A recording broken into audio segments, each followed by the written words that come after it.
Welcome to the Once a Cowboy, Always a Cowboy podcast, where you hear the history of Chaney football from the unique perspective of Coach Ron Berdis.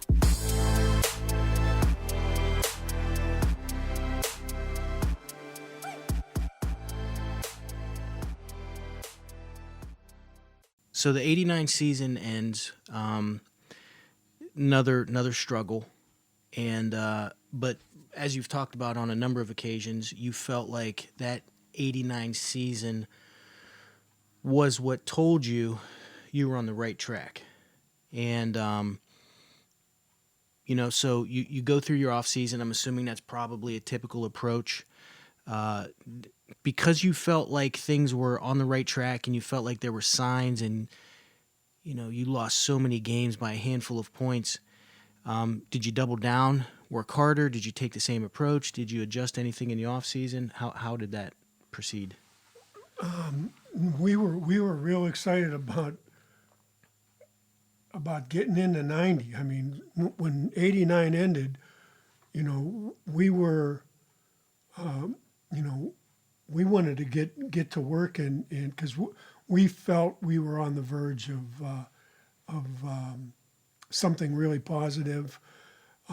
Not that the first 3 years weren't any positives, but we just felt that we were about to turn a corner. Okay. We'll edit this out.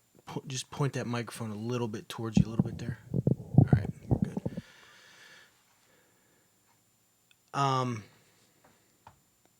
So looking back at the West Side Saga, you're at your typical 42 guys, right? It's never too many less, never too many more.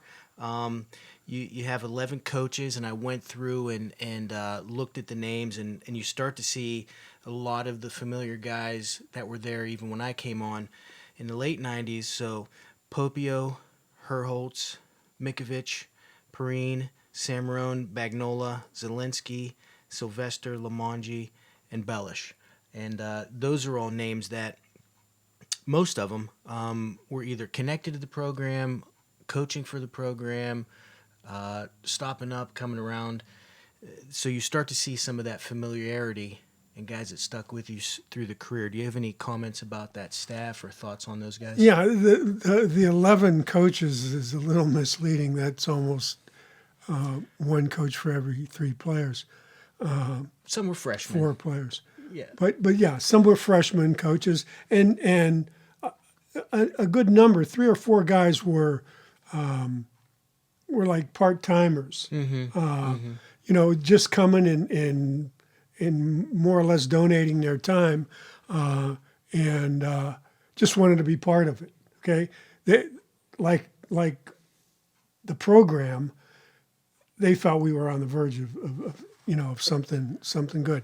I mean, some of the mail and the feedback that we were getting from the community was extremely positive. Like, I mean, they were talking about playoffs. I mean, and we that wasn't in our conversation at that point. We were just trying to get into that winning mode, but everything was in a positive direction. The kids believed, the staff, the community. I mean, people were starting to feel real good about Chaney football. Yeah, and I think certainly, right, the 11 coaches, but that's a testament to what you said, a few topics ago was guys coaching with you, working with you. They wanted to be part of it. And certainly I think that speaks to the environment that you created. So, City Series, Chaney, South, East, Ray, and Wilson. The pretty much the same City Series that we've seen there for a while. You have all city guys, right? Mack Gilchrist, which is a name that we've heard all the way through since you've became the head coach. Aubrey Dawson, Rich Sylvester Patton, George Waslin, is that right? Wallison. George Wallison, John Wallaco, Jason Benson. And Aubrey Dawson was the Offensive Player of the Year. Was that for the city or was that for just the team recognition? That was the city recognition. That was when we first came in '87. All city was in. Chuck Perizich would take all the coaches to lunch and you hobnob and vote for all city.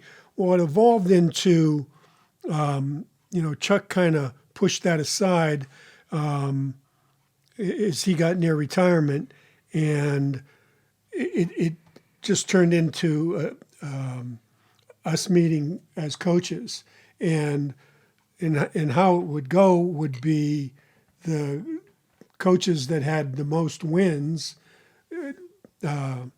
kind of dictated how many all-city guys you would get. So those first, other than the first year with Chuck, the other 2 years, I was looking for crumbs. I was looking for, let me see if I can get this guy, and felt good about who we were able to get on. But as the '90 season progressed and we ended up winning the city, I was able to go in and more or less run the meeting and dictate who was on all city. Yeah. And I mean, we towards the end you had quite a few. And the number of teams kind of went down. So I think at this point,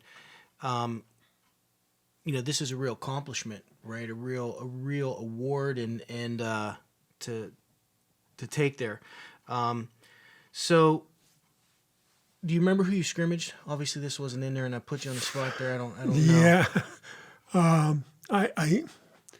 I really don't. But I do know that we didn't have a great start. We didn't have a great opener with Fitch. Mm-hmm. But it was the Boardman game that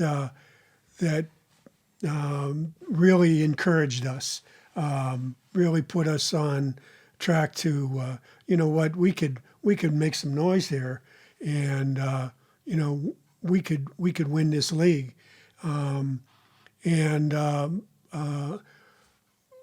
we knew that we were maybe a little bit short across the front on both sides of the ball, size-wise and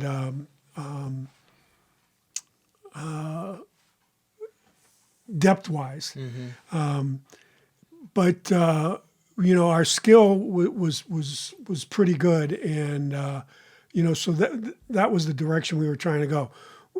We were stuck under center, but we went with a kid that we thought, Matt Vasco, who ended up actually being a TV daytime soap opera.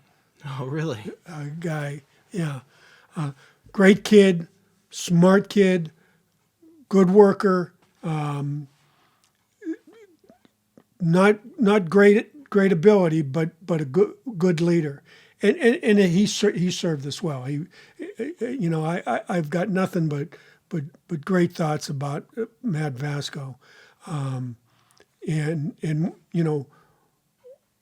once after the Boardman game, I think he figured it out, and we were trying to sell him, but he figured it out on his own. We don't need him to try to win games. We just don't need him to lose games for us. And he did a good job at that. He did a great job at that. Yeah, and so just kind of recapping, there was really no news articles regarding that opening against Fitch, but there again, you have Fitch. You lose 20-7, which is tough opener. So you're trying to get your feet under you and get one of those rivalry wins. Then you go to Camel, and you lose 28-6 against Camel. And it seems like there was one standout in the game, Leroy Gore, 2 TDs, a run for 84 yards and 65, and then he has a 53-yard TD pass. Do you remember that name? I do, and I remember. I'm pretty sure that was a playoff team. Camel was at that time, but I remember the Gore kid, and Eddie Rosen was coaching. He was back coaching, and he had it going. I mean, so we came out of there, licking our wounds, and the downside was we were 0-2 going to Boardman. I believe Boardman was third, but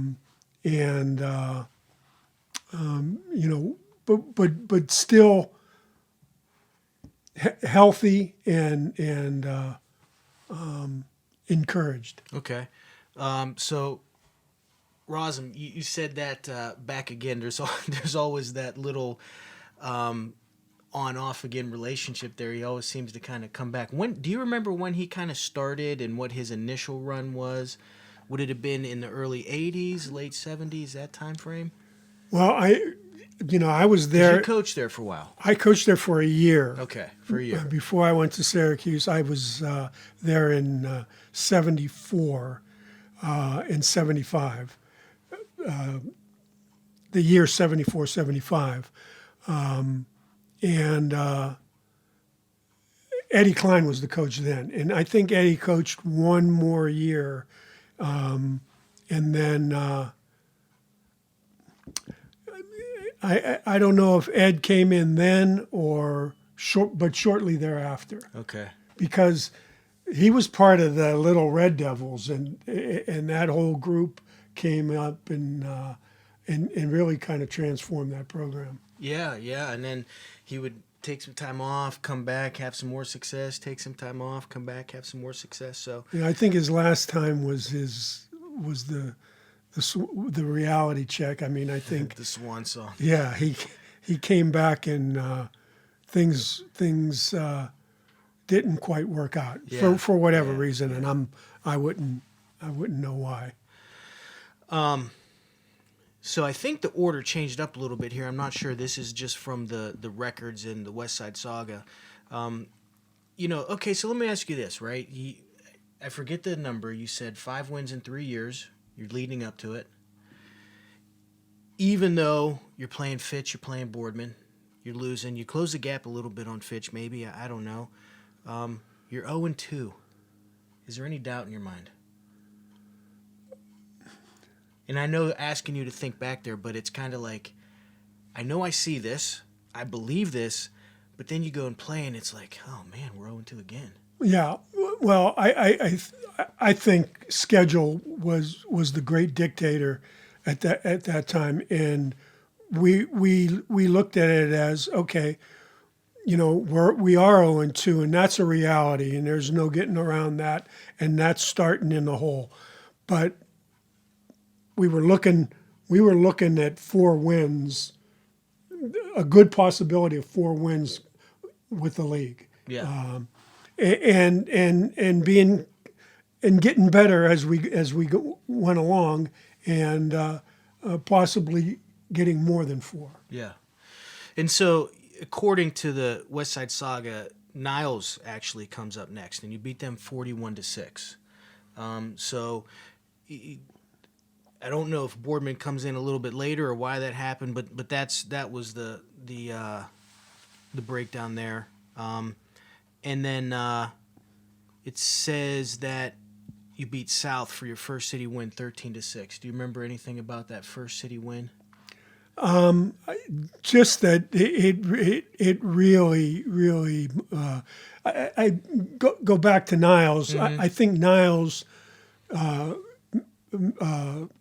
enabled us to feel good about ourselves offensively, thinking not that we didn't feel good about ourselves defensively. That never left. We always, I've said this time and time again, we've always hung our hat on defense, and that was, that was going to keep us in games and enable us to eventually win some games.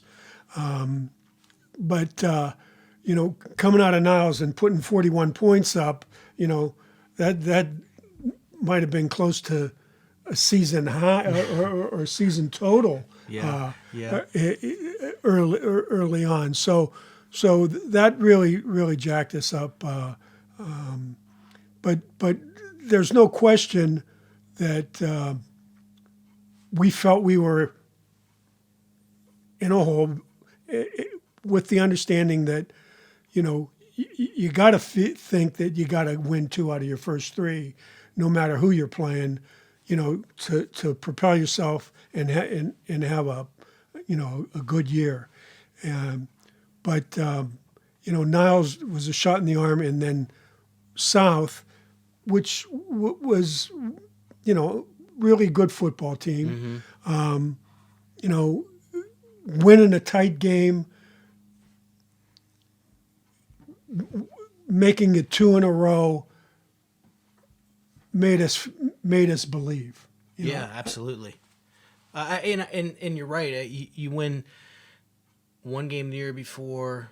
You get 5 in 5 years, and you're already halfway there, right? Yeah. And you put some points on the board, and I would think you got Mack Gilchrist, you got Dawson, you got Patton. Is Patton a sophomore? Patton's a sophomore, yeah. Okay. So you have some real skill, like you mentioned, and you put 41 points up against Niles. You beat South. You're playing good defense. And then this is where they say Boardman fit in, which you were kind of alluding to earlier. Yeah. And so why did you feel like Boardman cemented some of your feelings about, hey, we're in the right direction? I can't recall what Boardman's record was that year, but if they didn't contend for the Steel Valley, I got to believe they were close. They were big and strong and fast. They had good quarterback. They had good running backs. And like I said, they were really big across the front. And, we went toe-to-toe with them, okay? And that, I think that really encouraged us, especially up front. Our skill was our skill. I mean, Mack and Sylvester combined for maybe 70 yards, but they were tough yards. I mean, they were smash mouth yards, but strung some first downs together. Matt had a tough day. We were forced, being behind, to throw the ball more than we wanted, threw a number of picks, but completed a couple, also. I remember coming out of that game thinking that, a loss, we're 2-3 at that time, but we're on schedule. We're on schedule. Yeah, and so Bourne, once again, very complimentary.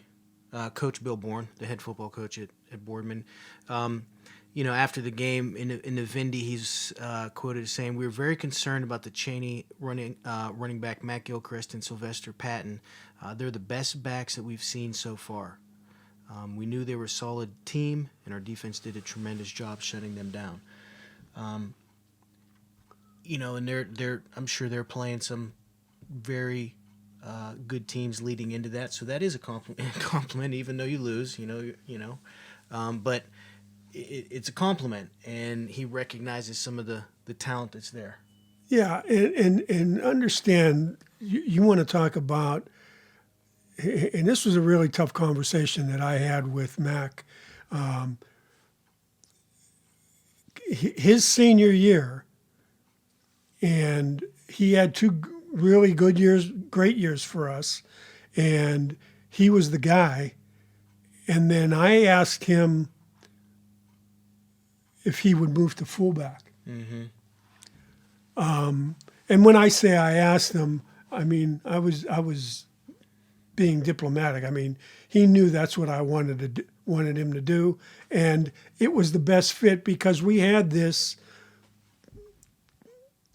in Sylvester. We had a kid that had demonstrated that he could be a real special talent.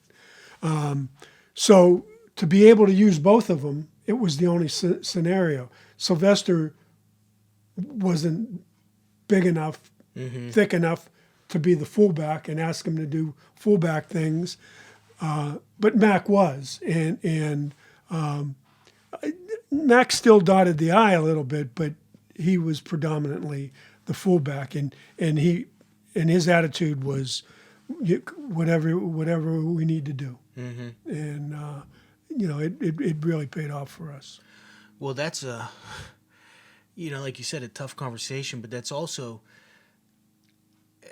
a great leadership role and a testament to kind of the leader that through your conversations he seems to be, because he has been the guy for the first three, freshman, sophomore, junior year, and now he just wants to win so bad. And if he's not complaining, if he's not in the locker room saying that, then what does anybody else have to say? Yeah, right. And that's who Mack was, and that's who Mack is. Yeah. So, Boardman once again is a tough one, and I remember, in the late '90s when there were just battles, when we were 9-1, 8-2, 10-0, battles with those guys, and they'd go up to play Ignatius the week before, and we'd scout on Saturday night and get ready to play them the next week. I mean, those were big games. Those were all the way through big games. Yeah. Bill really had them going, Bill Bourne's an outstanding football coach, and Boardman's never been short on talent. Yeah. They have great numbers, and again, coming out 14-0 and being in a position to making that a bit closer, and moving the ball, not as well as we'd like to, but making some key stops. It was very encouraging. So next week, a name that pops up is Brook, West Virginia. So you lose a heartbreaker there, 3-0. I'm assuming you go down to West Virginia, and you're playing the Bruins, the Brook Bruins. Bud Billard was the coach. Real character, good football coach, great program. They were really going on all cylinders. And when I tell you, it's all those football movies that you see where the town locks up and everybody goes to the stadium, that's a fact. I mean, everything was. I even wore my green and gold. It was for Brook, not Ursuline. They looked like the Pack, and we went down. And the first time we scouted them, and I might have my years mixed up, but we were down there scouting them, and a big thunderstorm moved in. Okay. And we huddled under like a French fry stand. And, I mean, we had our umbrellas and everything, but it was whipping. The faithful at Brook, when I tell you there was that collection of green and gold parkas came out, green and gold umbrellas came out, they didn't move until that thing hit for about 45 minutes. And, obviously both teams were in the locker room, but they didn't budge. But when you pull in, I remember the first year, that year that we played them, you pull in, like I said, there's drawings of players on the store windows and signs, and just a very, very similar to Steubenville, down there on the river, great atmosphere. Yeah, when I was at Ursuline, we played them, and that's what I remember is you come into town, and this is almost 30 years ago. it seemed like a grocery store, and it's like one road in, and it's their guys, welcoming you to Brook. If they could play hang players in effigy, they would. I mean, they had the fire breathing bear on their scoreboard, and every time they score, the fire engines are there and the lights are going off. Two things there. So they're ranked second in AAA West Virginia. So they're a great team. You go down 3-0. Do you remember anything about that game in terms of the play, or? We went down there knowing that it was a tough venue, playing whoever down there, whether it was Steubenville or Brook. Yeah. And we didn't expect any favors. And I can't recall it being, officials having a hand in the game. Mm-hmm. Now, I can tell you in '96, when we went down there and talking to the official before the game, and I said, hey, listen, we were undefeated. Right. And it was week 10. Undefeated year. It was week 10. And so we're 9-0 going in there. And when the officials came over, introduced themselves, and I told the guy, I said, hey, listen, we're just trying to get out of here with a win, and we just want a good game. And he said, the hat looked at me and he said, boy, you're in West Virginia now. Now, I don't know what that meant. I don't know whether that meant like sit down and shut up, or you ever like see in Deliverance? or I'll handcuff you to the bus, or. But in any event, it was a good game. We knew they were very good, and we came out of there. I think we missed a field goal to tie it up, but came out feeling, we were healthy and feeling good about the rest of the season. Yeah, Ursuline played Brook. I think maybe Mooney. You played him again. Seems like there's a regional tour going on. Is there just one of those things? Maybe they're getting so good they have to travel for games, or was there a connection? Like I said, Bud was a real character and a salesman, and he was coming up and speaking at clinics. Okay. And I think he got a connection with the area, and I'm sure that Dick and Bud would be great conversation. Yeah. If I'm picking up on a theme here, the 3-0 loss seems like a field goal, one way or another, is going to be a theme throughout the career. Either getting it kicked on you or missing one here or there. It just seems like that seems to be a theme. Next week, now you start getting into more City Series play. You beat East, and in the Vindy it says that at that time you take sole possession of first place with the win. So looks like you put 2-0 in the city at that time. First score is a fumble, a scoop and score. Wallaco pops a ball out, and Patton scoops and scores for 36 yards. And this is all from the Vindicator. Do you remember any thoughts or anything from that game that kind of stood out to you as you get your second win in the City Series? Well, I know that they were very talented. They had a good group. I don't know why the name Darnell Bracey comes up to me. He was their quarterback. Okay. Yep. Yeah. And prior to me, understand this, a number of those guys that were surfacing for East, I was at North Junior High, okay, which was a feeder. for 8 years prior to coming to Chaney. So I had a lot of those guys in junior high. All right. North was a junior high at the time. So yeah, I knew a number of those guys, and yeah, getting past them was a big deal. Yeah, and they did have some players. So I remember the name Darnell Bracy, and so I kind of looked it up, and another one, Leo Hudson, both from YSU, and were on those national championship runs. So They might have had a Hightower or two also.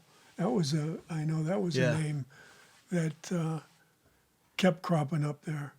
And so you're quoted as saying, "We played well enough to win, but if we're going to be city champs, we'll have to play a lot better."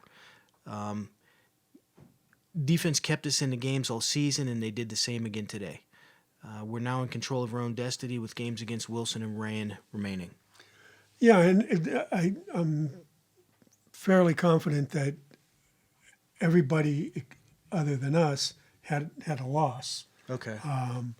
They were playing each other, beating each other, and saying that we're going to have to play a lot better to be city champions. We knew that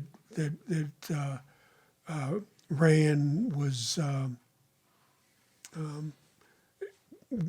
good as they've been every year that we played them up to that point, and that John Kopp would have Wilson, ready to play against us also. Yeah.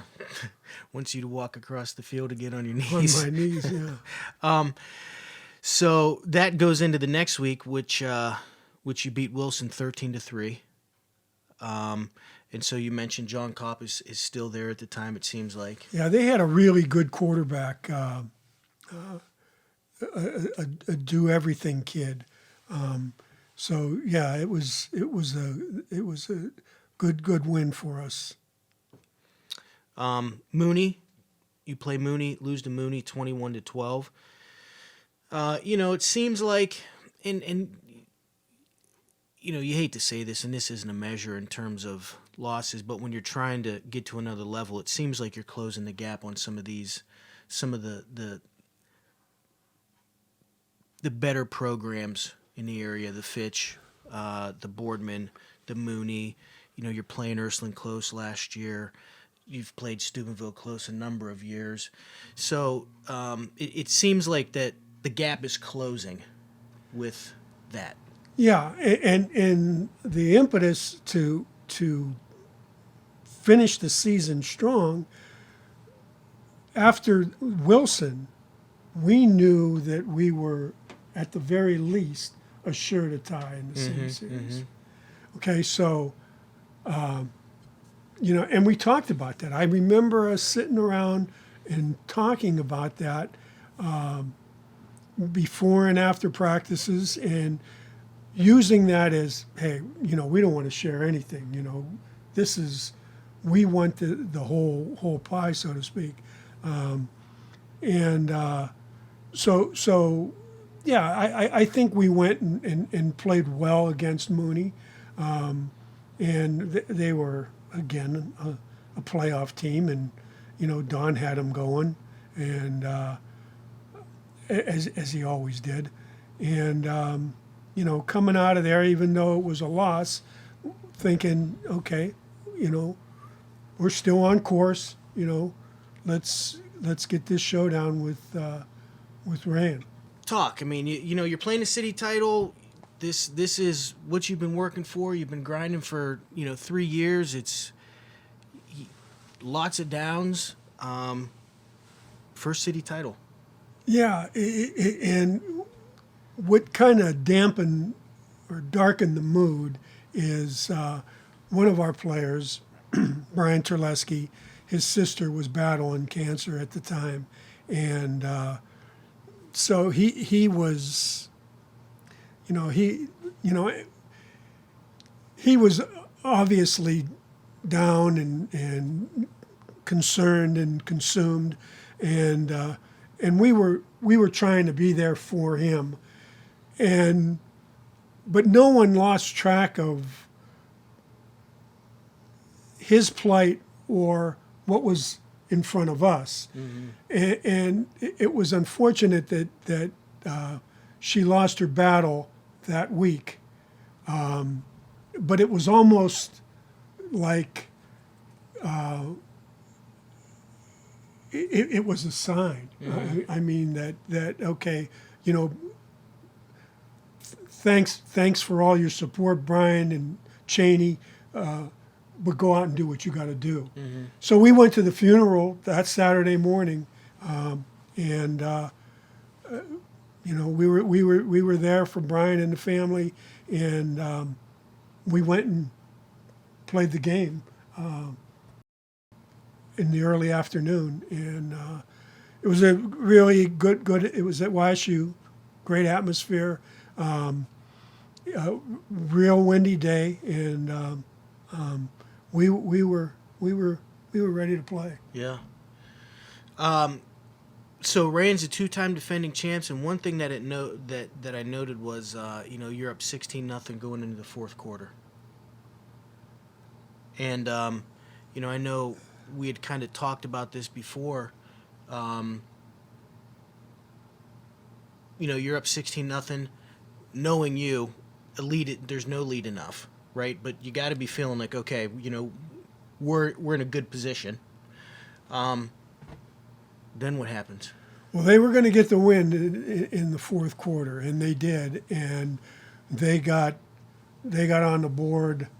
They pulled within striking distance where their possession at the end of the game resulted in points they were going to win. Yeah, it was 16-14 was the final, so it's right. nip tuck. So it's 16-14. They've scored two times when they've had their possession in the fourth quarter, and we had the ball with a 2-point lead, and we needed to run some time. I want to say 4 or 5 minutes was still left on the clock, more than enough time for them to score. So, and we were into the wind. They had the wind and took advantage of that. And so, we didn't want to do anything to lose the game. So we got in end over offense, what we call black trips, unbalanced line with 3 wideouts to the one side, one back, put Mack in the backfield, and just ran toss, and he just ran like a bull, like a man possessed, and got us a couple first downs, and that was the difference. We were able to kill the clock, and let the celebration begin. Yeah, and you're quoted as saying, "Winning the city title is a tribute to the work ethic of our kids." Amen. It was all about the preparation and the belief in the face of some serious adversity, and I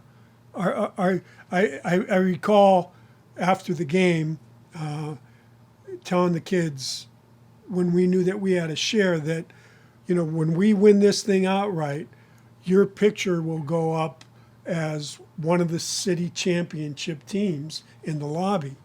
And I said, I'll tell you another thing, I'll put it up that night if we win it.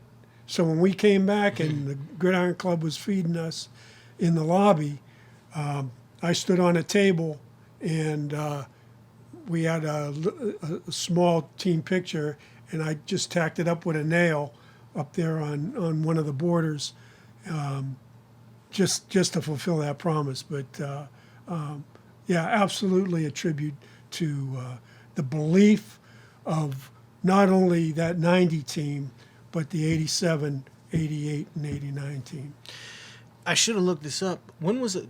Do you remember when the last time that Chaney would have won the city title prior to this? I did look at that, and I want to say before 87, it was like 9 years, maybe Okay. 8-9 years. Prior to 87 or 8 or 9 years from 1990, so like 81, 82, or back in the 70s? It would. We won it because I was an assistant there. Okay. I think we won it in 80. Okay. And so maybe it was 10 years. Yeah. I think it was 10 years. So that's, I think, I was thinking about this. You have a master's in English, right? No, I have a master's in science. In science. But I have English is one of the teaching fields. Okay. So you could teach English. What do they kind of call that, right? The climax, the rising action.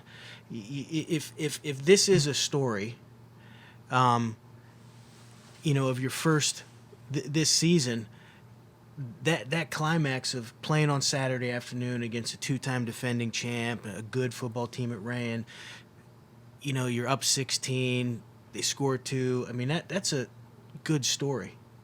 And, that's kind of the climax. But if you take a look back, this is also where it starts to take off in terms of the whole Chaney story in your tenure, right?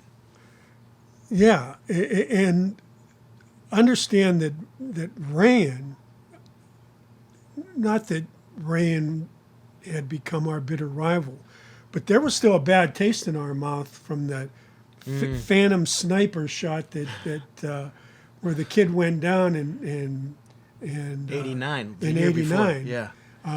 And because we had beat them in 87 and 88, I believe. I want to. Yeah, well, I think we beat them in 87 and 88, and then 89 when they snatched the one away from us.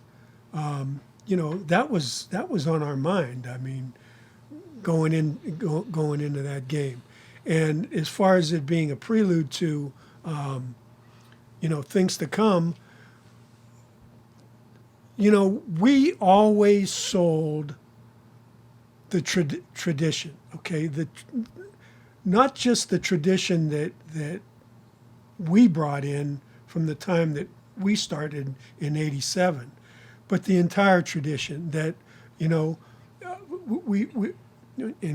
we had this discussion many times at many banquets about taking the hill and guys from years past, you're using them to propel yourself up to that up to the top of that hill, and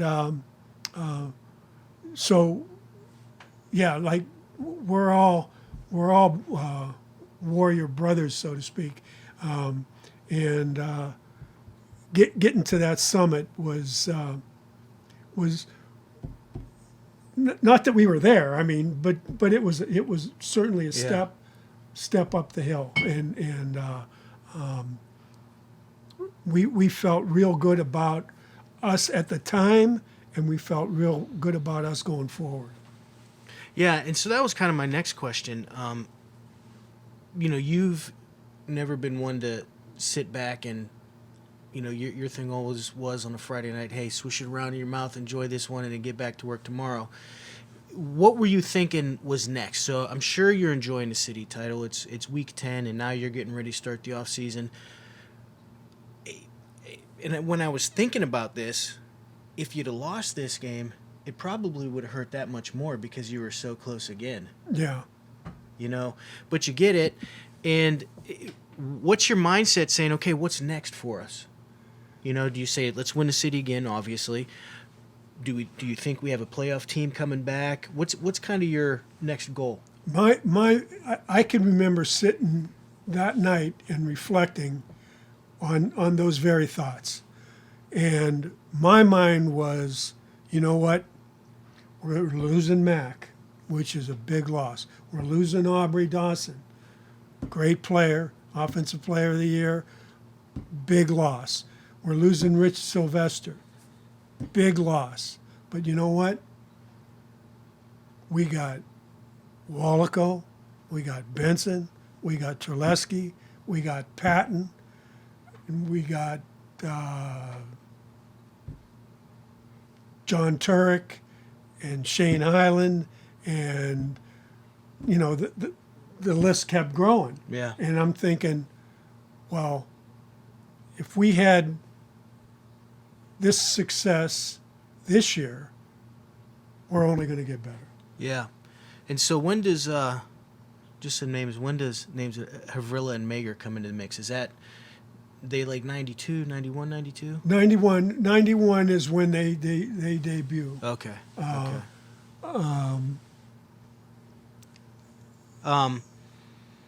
So Aubrey Dawson, what's his story? How was he offensive player of the year? What was We used him as a, you know, I mean, he was really a good defensive back for Right. us. But as a wideout, we'd reverse with him. Yep. And it wasn't like we didn't throw. I mean, you know, the passes that Matt completed that year were to I don't know exactly what his stats were, but were predominantly to Aubrey. yeah. And you know, anything that was in his direction, He was getting it. He was getting it.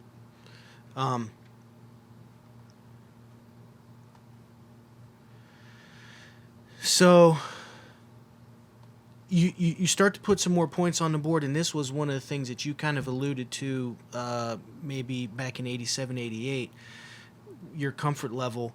Were you calling the plays at the time? Was somebody else advising you? How was that set up?